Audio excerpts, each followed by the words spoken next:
Welcome to Arts and Humanities are Central. I'm Margie Morgan, Dean of the College of Arts and Humanities, and your host for this exploration of the important role that the arts and humanities play in our everyday lives. My guests today are Katharine Whitcomb, Professor of English and coordinator of our Writing Specialization Program, and two senior students who are majoring in the writing program, Xavier Cavazos and Ashley Dykes. Welcome to all of you. Thanks for being with us today. Thank you. Thanks. Let's start by talking about some basic information about each of you as writers and teacher and students. So Kathy, let's start with you. What type of writing do you typically do, and what are some of your favorite courses to teach at Central? Well, I'm a poet primarily, and I do some creative nonfiction also. And my very favorite classes to teach are poetry writing workshops, and we have a contemporary writers colloquium, which is an upper level workshop that's multi-genre.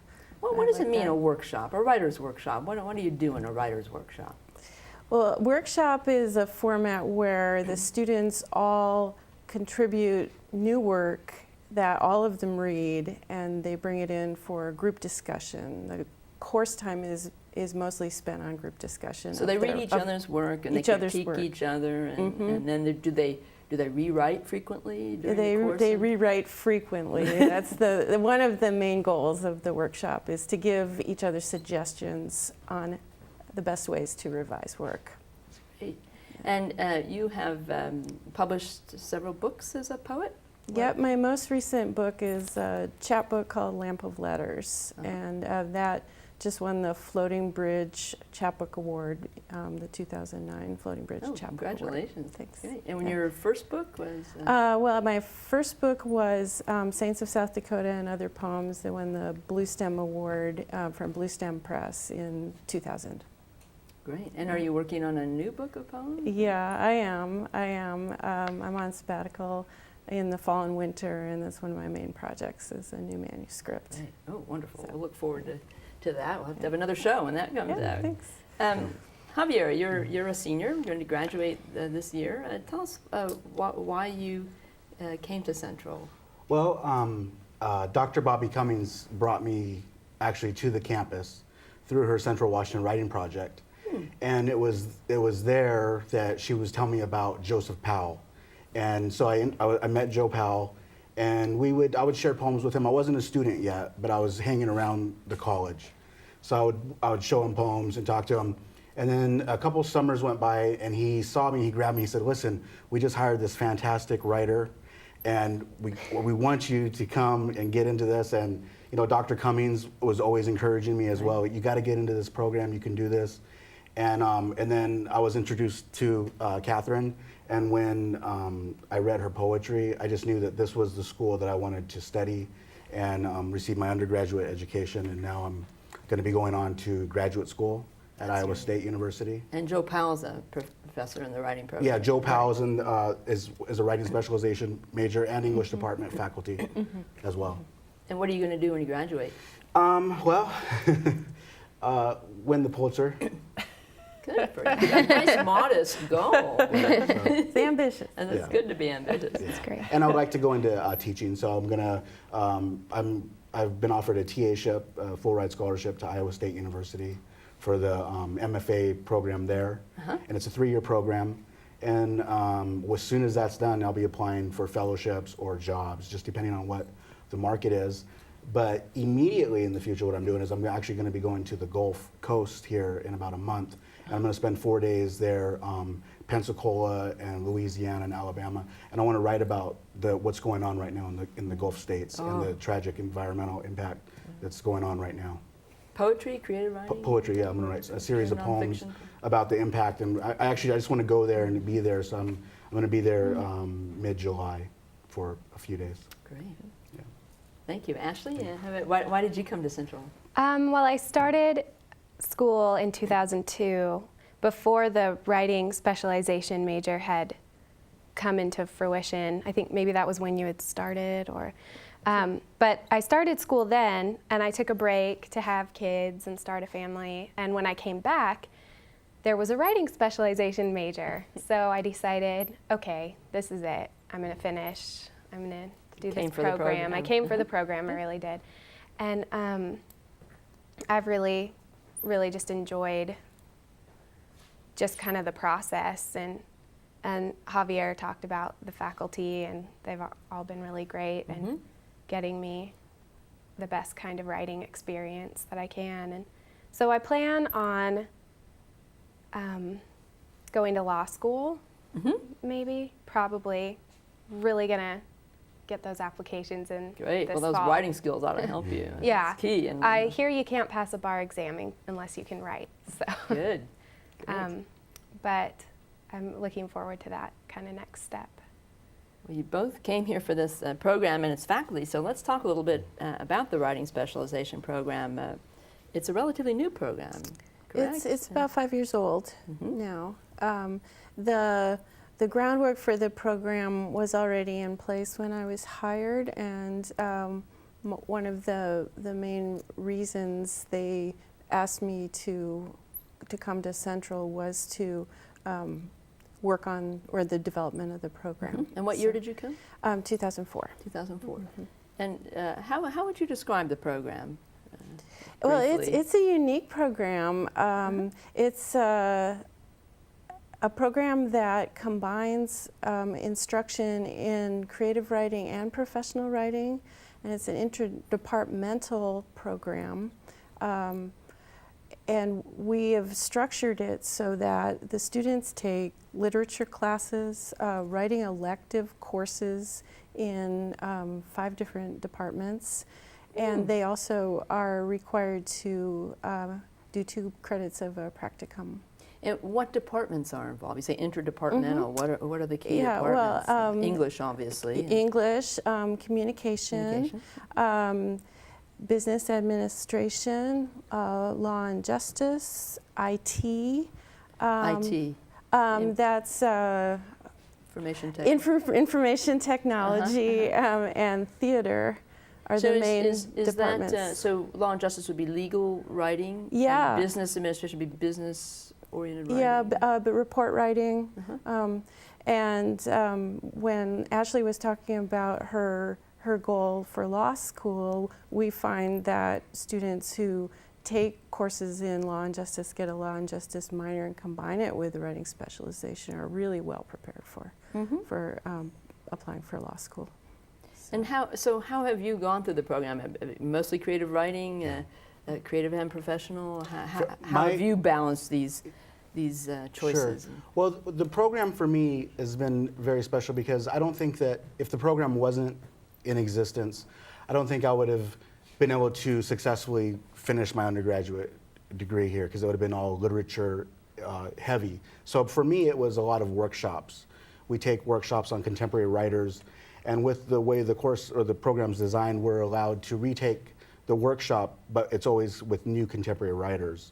So really what the program is it's a chance for undergraduates to really experience hands-on what graduate workshops would be like in an MFA program.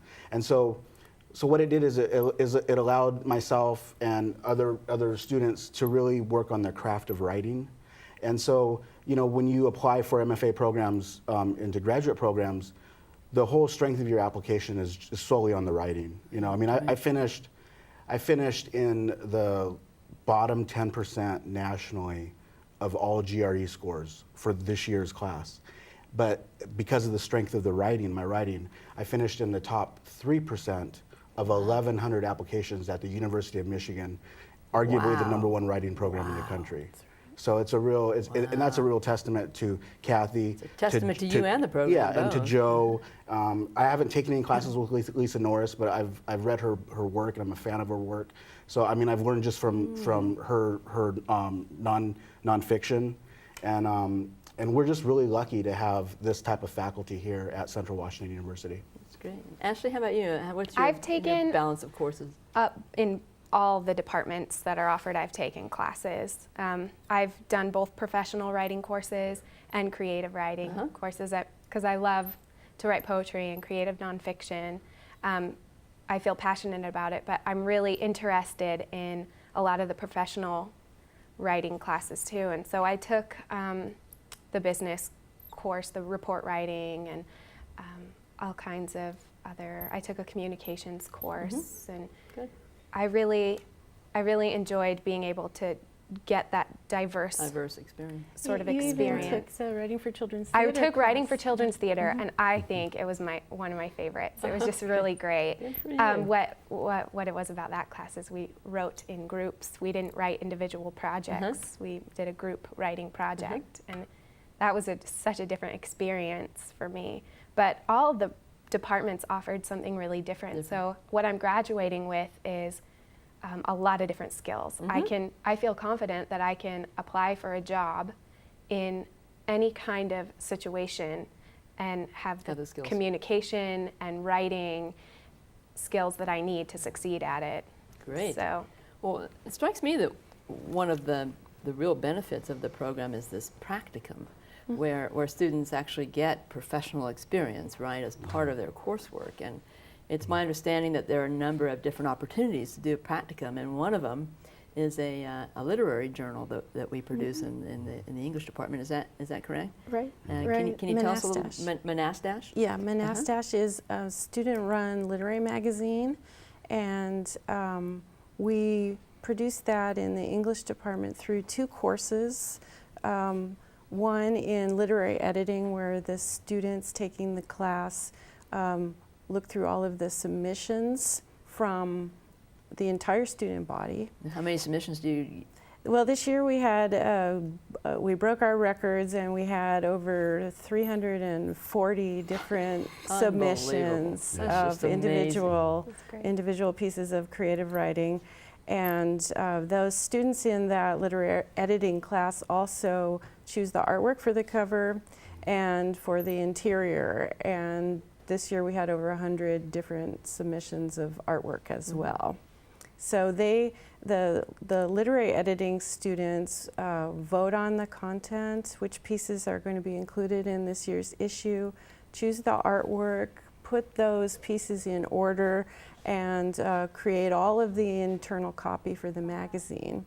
And then we pass that information, that file, onto the production class.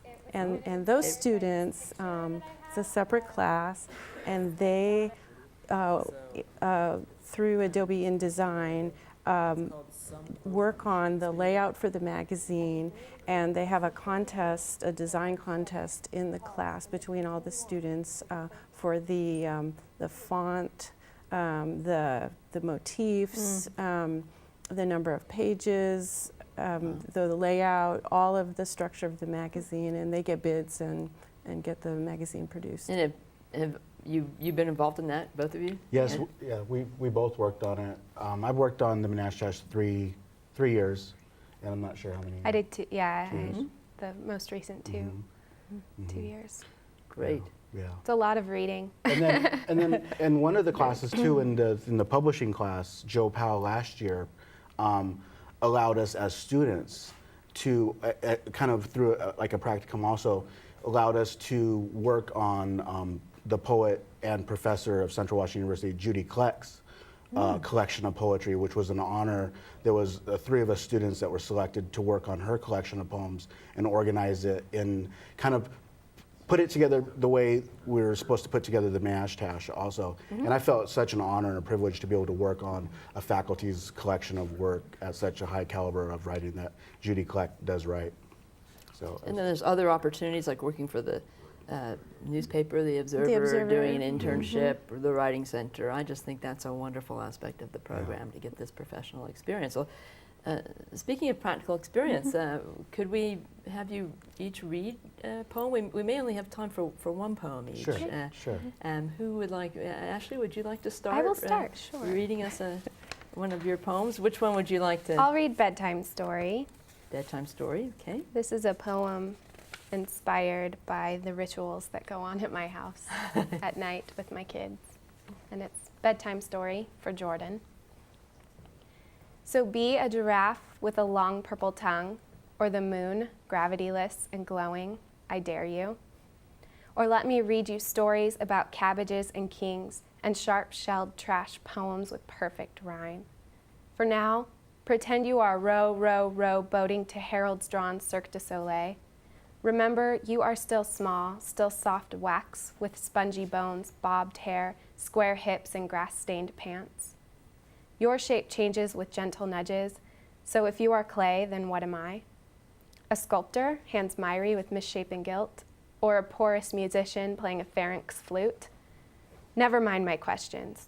Just close your more than meets the eyes, say goodnight to mouse and house, 3 singing pigs, la la la, ba ba ba, black sheep, have your wool nightcap ready. Use those short, chubby stub, grubby fingers to turn the page at ring-a-ling. You are a river, a country, the cradle of civilization, but cleaner. You are ripe possibility, reciting your A, B, C dreams. Organic thoughts float in your head like clouds. How long will they be, these wispy white cirrus? Wow, Nice. great. Yeah. I imagine there's lots of rituals with kids that inspire poetry, yes? They do, and we read a lot in my house, and we sing a lot of different songs. And How wonderful that they someday will read this poetry. I know. Yeah, that's just so exciting to it's think. not always this, poetry's not always this bouncy. Well, maybe it is. I don't know. Maybe I write bouncy poetry. But Javier, would you like to, which Sure. one would you like to read? I'll go ahead and read the 97 words for Mahmoud Ahmadinejad. Okay. And that's, it was a poem about the protests in Iran last year and the uprising about that. And so I just would like to dedicate it to all the people oppressed in any gender, and especially a side note to my family, my wife Michelle, and my son Dominic, and my daughter Brooklyn, for your patience for me watching CNN so much, so I have material to write. So. And I would like to thank Alejandro Lee, my Spanish teacher, for helping me with the title. It's changing it, and it's to Nunca Más, so that might help with the pronunciation of Ahmadinejad. Yeah. Nunca Más. Since you are a civil engineer, I will try not to be evil. However, since the elections, this must be said. Never again, Neda, you in the streets of Tehran, the men that huddled around you, their arms spears of resuscitation on your chest. Never again, Neda, you already in black, you already, Neda, the divine, Neda, the voice, Neda, the calling of your name. Never again, never, nunca, nada y nadie, which means no one. There is no one like you, Neda. Nadie como tú. No hay nadie como tú. Nadie, nada, nothing, nunca, nunca, no. Great. Now, you said you watch a lot of CNN to get material, which I think raises a question I actually want to ask all three of you, and that is something about the writing process itself, and how you get your material, and just sort of how you go about writing. Do you write in isolation? Or are you at a coffee shop when you're doing your writing? Does the poem come out the whole thing, or like one line a day or one line a week, or just how does this process all unfold for each of you? well, I feel like I'm writing a lot, processing it a lot in my head for a while before I actually write something down. But I write from what's going on in my life mostly, or if I read something that has really kind of touched me. I read the Seattle Times this morning and I cried 3 times on the front page, because if you haven't read it yet, I mean. And so that's kind of inspired a few lines that I'm working in my head right now, and just kind of thinking about. So that's really, really how I do it, and I rework a lot. I rewrite a lot. Same thing, like, I go to the news a lot and to newspapers as well, but I know that it's a poem if it moves me, if I'm emotionally engaged, and like when the Iranian protests were going on, and even now there's still an uprising going on there, but I'll watch a program in the morning when I wake up, I'm having coffee, and it'll move me so much that I'll be crying, and then, so usually if I cry, about the story, or if I cry about, if I'm thinking of something in my own life, and the memory of it or the recalling of it causes me to tap into this emotional well, then I know that I'm on the right track. And I usually only let myself go to where I'm emotionally engaged. So I won't write about something. If I start to try to write about something and I'm not emotionally engaged, I'll just stop, because I know it's going to be garbage. Whatever comes out, it's going to be trying to manipulate something. Right. And poetry doesn't happen like that. Poetry is an overflow of spontaneous emotional feelings. You know, Shelley, I think, said that. But. Now, we have at Central a visiting writers series, right? We have a Lion Rock visiting writers series. Yep. Kathy, I wonder if you could tell us a little bit about how that series is worked into the writing program and how the students benefit from that. Well, it's an ongoing program. We have it the entire academic year, so we make sure to have at least 2 visiting writers each quarter, and then every spring there are 3 visiting writers, and they are part of the course plan for the Contemporary Writers Colloquium, which is the upper division multi-genre workshop. And the writers not only come to campus to give a reading, but they meet with the students in the class. And to prepare for that, the students have read the most recent book by that writer, and they're engaged with working in the genre that writer has a specialty in, and are then responsible for giving presentations in class about that writer's work. And does the writer give feedback to the students on their work? Yeah. The students are able to all participate in an open workshop with their work with the visiting writer when they come. So I email their poems or stories to the writers before they come. And this is unusual to have something like this for undergraduate students, isn't it? I mean, for graduate students, but for undergraduate students to have nationally known, regionally and nationally known writers come and work with them. Has this been valuable to you? Incredibly. When Anthony Doerr came, it was just a really incredible experience for me as a writer, really encouraging, and I think it was at a crucial point too in my writing. So it's been great to hear a professional writer's feedback on my personal work and encouraging me to just grow.